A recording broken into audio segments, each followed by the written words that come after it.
শহীদ সাব্বির হোসেন। পিতা আমির হোসেন, মাতা মায়া বেগম। 2005 সালের 3রা জানুয়ারি লক্ষ্মীপুর সদর উপজেলার শরীফপুর গ্রামে জন্মগ্রহণ করেন শহীদ সাব্বির হোসেন। শহীদ সাব্বির ছিলেন দালালবাজার ডিগ্রি কলেজের দ্বাদশ শ্রেণীর ছাত্র।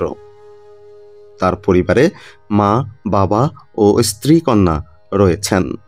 2024 সালের 4 আগস্ট লক্ষ্মীপুরের মাদাম ব্রিজ এলাকায় ছাত্র জনতার মিছিলে সমবেত হয়েছিলেন সাব্বির। এ সময় গুলিবিদ্ধ হয়ে শহীদ হন তিনি।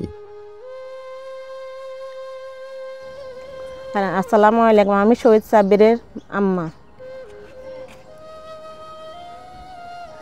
4 তারিখে প্রথম যখন আমার ছেলে ঘর থেকে বাইরেছে, আমার এই ছোটো মেয়েকে নিয়ে নানার বাড়ি যাওয়ার কথা ছিল। তখন বললাম আম্মু আমার হাতের গইটা কই, কিন্তু কখনো এটা বলে না। আসে যাওয়ার সময় এটা বললাম আম্মু আমার হাতের গইটা কই। আমি কি দেখো বাবা তোমার সামনে তো তোমার গইছে আর উপরে গই হাতে দেওয়ার পর আমি তো একজন তাকায় রয়েছি, আমি অসুস্থ ছিলাম ওই দিনে বাড়ি। তারপরে আম্মু আমার মাজার বেলটা কই, এই শেষ কথা আমার সাথে বলি যে আমার ছেলে। আমি কি বেলটা ওই সুখে সুরফে আছে, ও বেল আর এমন গই পর আমি এক দেশে তাকাই রয়েছি, ছেলের দিকে তাকাই। এই শেষ দেখাই আমি তাকাই থাকলাম। তখন আমি বাপের বাড়ি যখন জানো তখন আমি বল তোমার ছোটো বোনকে নিয়ে যাও। আম্মু ওরকে নিয়ে গেলে আমি কিছু আনতে পারতাম না, নানারা আমাকে কিছু দিলে। আমি কে না তুমি তো গাড়ি দিয়ে যাবে, গাড়ি দিয়ে নিয়ে আসো। তো আচ্ছা আম্মু ওরা রেডি করে দাও। যখন বাইরে তখন আম্মু আমি মিছিলে যাবো। আমি কে না তুমি মিছিলে যাই না, সাব্বির খবরদার। ওর আবার ওয়াইফে ও বিয়ে করছে, আর একটা ছেলে আছে। ওরা ডর লাগে মাম্মু এই কথা বলি, হরে তো সে আমারই ডর লাগে গেছে। আমি তার মানা করলে হরে সে চলে গেছে। জানার পরে আর আমি আর কিছু শুনি না, কিছু শোনার পরে আমার বাপের বাড়ি থেকে কল আসে, হে ছোট বোনকে নামা দিছে, সেই আসে না, লক্ষ্মীপুর অনেক ঝামেলা চলতেছে। তখন আমি ফোন দিয়ে সাব্বির তুমি কই? আমি নানার বাড়ির মসজিদের সামনে যে এখানেও কবর দিয়েছে, ও বলছে সেখানে। তা আমি কি দেখো তুমি তাড়াতাড়ি চলে আসো। তারপরে আমার আম্মু যা ওইখানে খোঁজ করে আসছে, অনেক জায়গা খোঁজ করছে, তারা পায় না। পাওয়ার পরে আবার আমি ফোন দিয়েছি সাব্বির তুমি কই? আমি ওইখানে আশেপাশেই আছি। এই শেষ কথা আমার বাবা আমার সাথে এই 2বারে কথা বলছে। তারপর থেকে তার মোবাইল বন্ধ ছিল। 1:30টা যখন বাজে তখন আমার ভাই আর আমার আম্মা বলছে হেরে কেন ফাটাচ্ছে, লক্ষ্মীপুর আন্দোলন সে জানে না। এগুলো আমার ভাইয়ের আগাই করে। আমার ছোটো ভাইয়ের বউ ফোন দিছে আপু সাব্বির এখনও আসে না, লক্ষ্মীপুর অনেক মাছ চলতে আছে। তখন আমি ফোন দিই, বারবার ফোন বন্ধ পাতা। তখন আমি আমার মেয়ের বলছি তুই আম্মুরটা কিছু টাকা দাও, আম্মু যেখানে দাও তারা নিয়ে আসমু। আগে বলতাম আমার একটা ছেলে বিদেশ ফাটাবো না, এখন বলিয়ে বাইরে ফাটা দেবো। বাইরে থাকলে আমার খুব দুশ্চিন্তা থাকে। এই কথা কই আমি চেয়ারে বসি ধরলাম, কোথায় গেলে তারা পামু, আমি তো নির্দিষ্ট জানি না কোথায় মিছিল চলে। যখন 3টা বাজে তখন আমি ঘর থেকে বাইরে এলাম। বাইরে এই দোকান পর আবার গেছে, আর কিছু লোকে বলে লক্ষ্মীপুর টিফের বাসাতে আগুন লাগাই দিছে। তখন আমি বলছি ঠিক আছে, মনে হয় যেন আমার ছেলে মনে আসবে, সবাই চলে আসতেছে। এরপরে কদ্দূর গিয়ে গেলাম, আর বিএমপির কিছু লোক আসতে আসে, লক্ষ্মীপুর স্বাধীন হয়ে গেল। তখনও আমি বলি মনে হয় যেন আমার বাবা আসবে।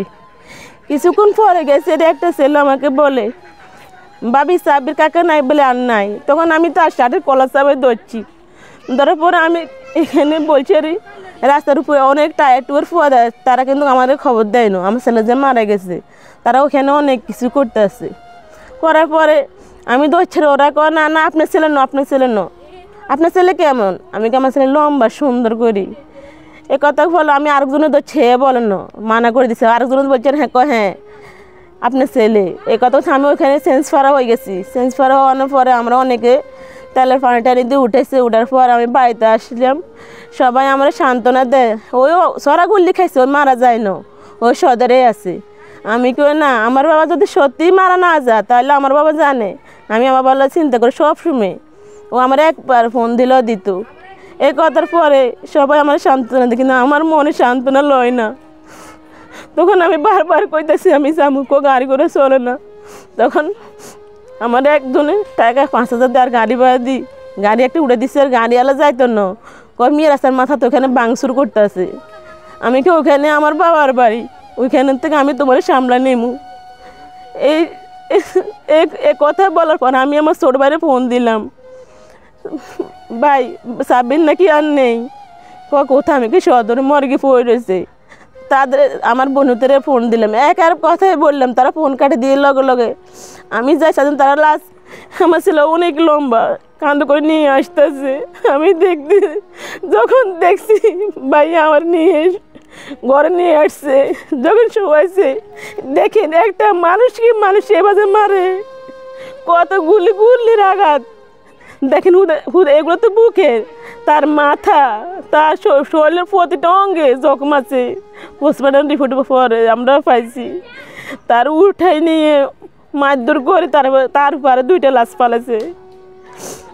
তাহলে আজ 10 মাস হয়ে গেছে, মুখে কেউ ডাক দেয় না, খাইতো কেউ আসে না, মারও চাইতো কেউ আসবে না। আজ 10 মাস আমি পৌঁছায় বসে কখন বাবা আসবে, কখন ডাক দিবে, মনে যেন আসতে আসে, মনে যেন আসবে, কিন্তু কখনো আসে না। কত রাত যায়, দিন যায়, আমি জানি। যা সন্তান হারিয়েছে সে জানে একটা সন্তান হারার ব্যথা কতটুক। আর আমার একটাই ছেলে আর 2টা মেয়ে, আর কোনো ছেলে নাই। আর ছেলে এমন একটা করেছে মারা জানার আগে দিয়ে, বলতো মা, বোনের বলছে আমাদের তো কোনো দুর্ঘটনা হয় মারা শুনেছ না, মা সহ্য করতে পারতো না। তখন আমার এই কথা বারবার মনে হয়, ছেলে কেন এগুলো বলছে আগে দিয়ে, নিজে ছেলের মনে জানা হয়ে গেল। এই কথার পর আমি কখনো এই সব কিছু মনে হয় তার 22 বছর আগের কথা। আমার এই ছবিগুলো দেখেন, 22 বছর আগের স্মৃতিগুলো আমার মনে উঠে। ছোটোবেলায় সেই কী করছে না করছে সবগুলো মনে উঠে আমার এখনো।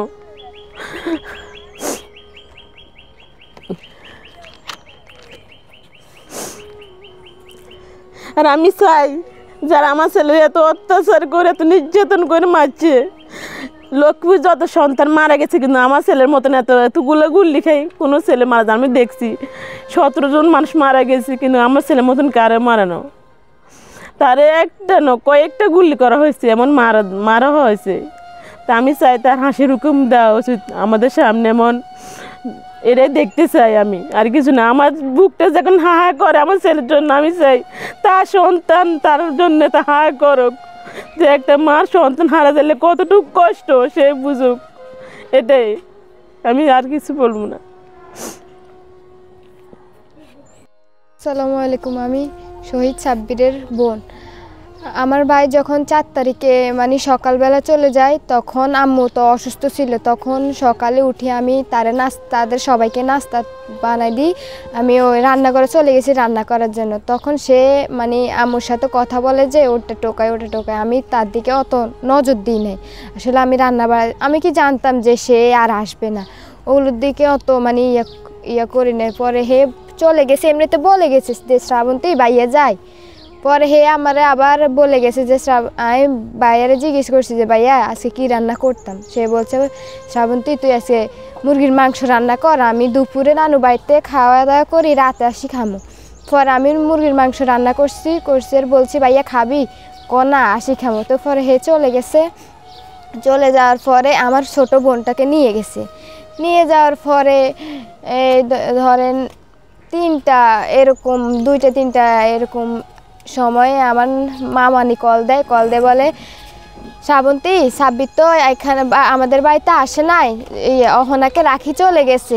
কই গেছে? আমি তো জানি না। পর আমি হেরে কল দিছি যে ভাইয়া তুই কই? হে একবার বলতেছে আমি মসজিদের সামনে নানু বাড়ির। পরে যখন আমার মামা দেখতে গেছে মসজিদের সামনে, তখন দেখে সে নাই। পরে আমি আবার কল দিছে ভাইয়া তুই কই? হে বলতেছে বন্ধুদের সাথে ডাব খাইতে গেছে। পরে যখন আবার কল দিছি তখন আর মানে কলটা ধরে নেয়। পরে এই ধরেন আসর নামাজের আজানের কিছুক্ষণ আগে আমাদের এখান দিয়ে একটা মিছিল আসতেছে। পরে আম্মু আমার থেকে টাকা নিয়ে গেছে, মানে মিছিলের কাছে যাবে। ওখানে আম্মু তো চলে গেছে, আমি বাড়িতে। তখন আমি ওই রান্নাঘরে গেছিলাম, এমন সময় উঠান থেকে একটা মানে লোক আসি বলে, ওখান থেকে বলে যে সাব্বির নাকি গুলি খাইছে। হেরেকে ফোন দিছে, এর সাথে কথা বলে আমি শুনে গেছি। পরে আমি রান্নাঘর থেকে দৌড়ে যাই, এখানে বলি সাব্বির ভাইয়া কি গুলি খেয়েছে। তো আমি ওখানেই বসে গেছি।